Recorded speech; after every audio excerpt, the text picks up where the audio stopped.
Hai semua, selamat datang di channel Baca Saham. Pada video ini, kita akan bahas satu topik dengan judul Saham ini naik 22 kali lipat dalam satu tahun. Bikin banyak orang jadi kaya?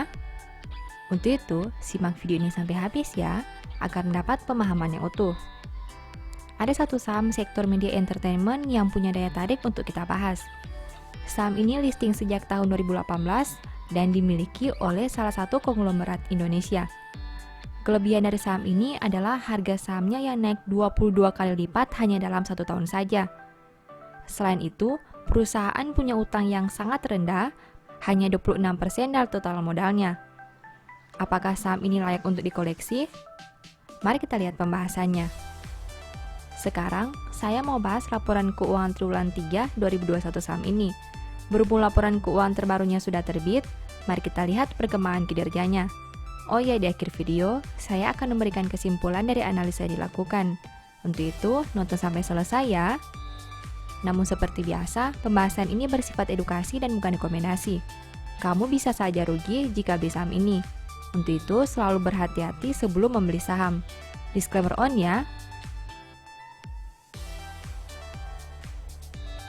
Pertama, aset. MSIN punya aset 3.240 miliar di tahun 2021. Sedangkan di tahun 2020 asetnya berjumlah 2.306 miliar. Artinya aset perusahaan naik 934 miliar atau 40,50% dalam satu tahun terakhir. Sekarang mari kita analisa lebih jauh.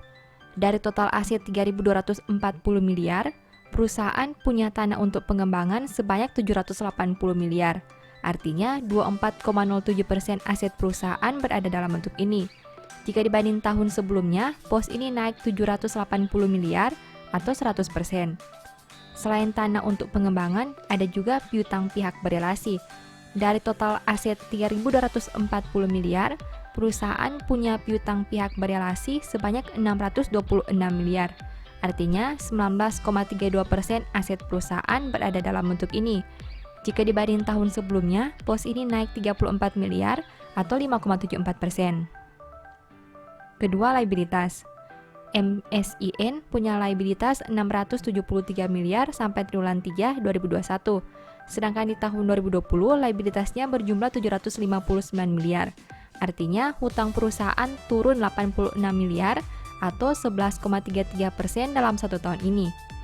Nah, dari total liabilitas 673 miliar, perusahaan punya utang bank jangka panjang sebanyak 290 miliar.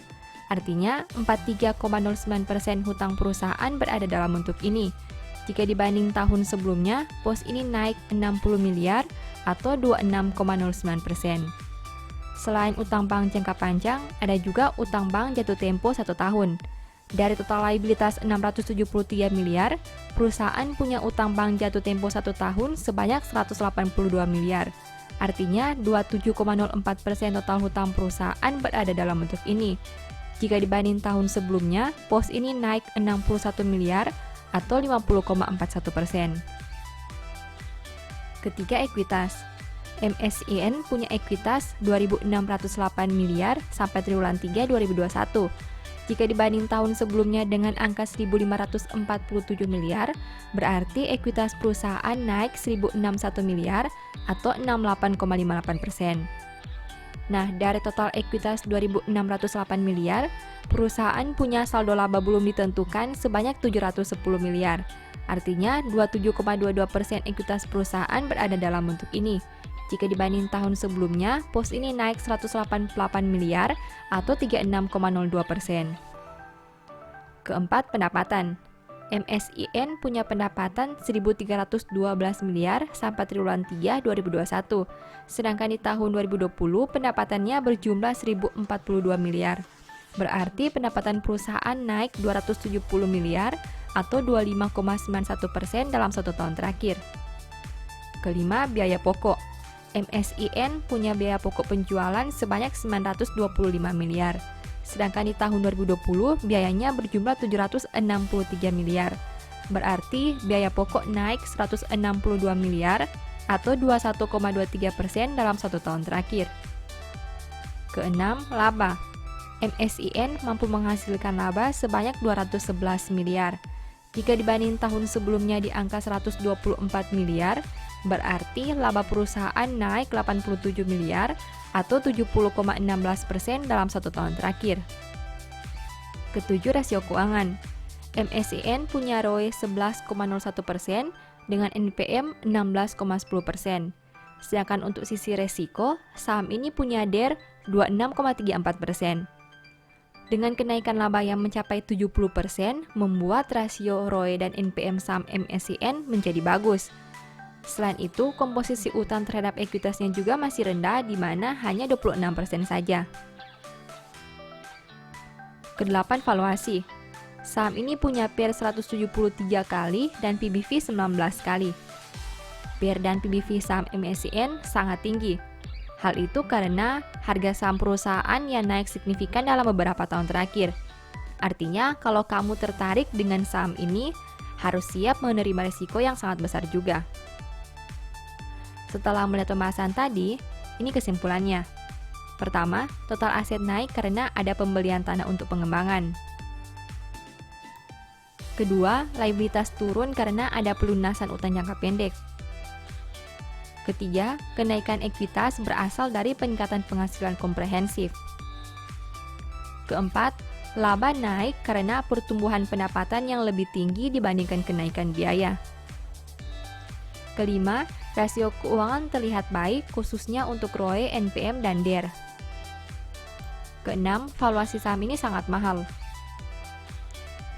Demikian analisa singkat saham MSCI berdasarkan laporan keuangan triwulan 3 2021. Selalu ingat bahwa pembahasan ini hanya dari sudut pandang pribadi. Tidak ada jaminan pasti profit dan mungkin saja kamu bisa rugi jika beli saham ini. Demikian informasi pada video ini, semoga bisa memberi manfaat kepada kamu semua ya. Oh iya, saya mau menyampaikan bahwa sekarang Baca Saham punya 3 e-book tentang saham yang mungkin saja bisa berguna bagi kamu, yaitu Strategi Nabung Saham, Analysis Report, dan The Stock Market. Berikut perbedaan antara 3 e-book tersebut. E-book Strategi Nabung Saham berfokus pada pembahasan teknik, money management, dan semua hal yang berhubungan dengan nabung saham. Poin intinya bisa dilihat pada tampilan berikut ini. E-book Analysis Report berfokus pada hasil analisa fundamental 12 saham pilihan berdasarkan laporan keuangan terbaru. Poin intinya bisa dilihat pada tampilan berikut ini. E-book The Stock Market berfokus pada panduan bagaimana menganalisa fundamental suatu perusahaan dan money management yang baik. Poin intinya bisa dilihat pada tampilan berikut ini. Apabila kamu tertarik membeli salah satu dari 3 e-book tadi, silakan chat WA ke nomor yang tertera di layar ya. Ingat, hati-hati terhadap semua jenis penipuan yang mengatasnamakan baca saham. Baca Saham tidak pernah mengelola dana ataupun melakukan penjualan produk di luar Instagram, YouTube, dan Telegram resmi Baca Saham. Sebagai penutup, saya mau mengutip satu statement yang semoga bisa menjadi semangat bagi teman-teman. Mulut orang benar mengeluarkan hikmat, tetapi lidah bercabang akan dikerat. Thank you.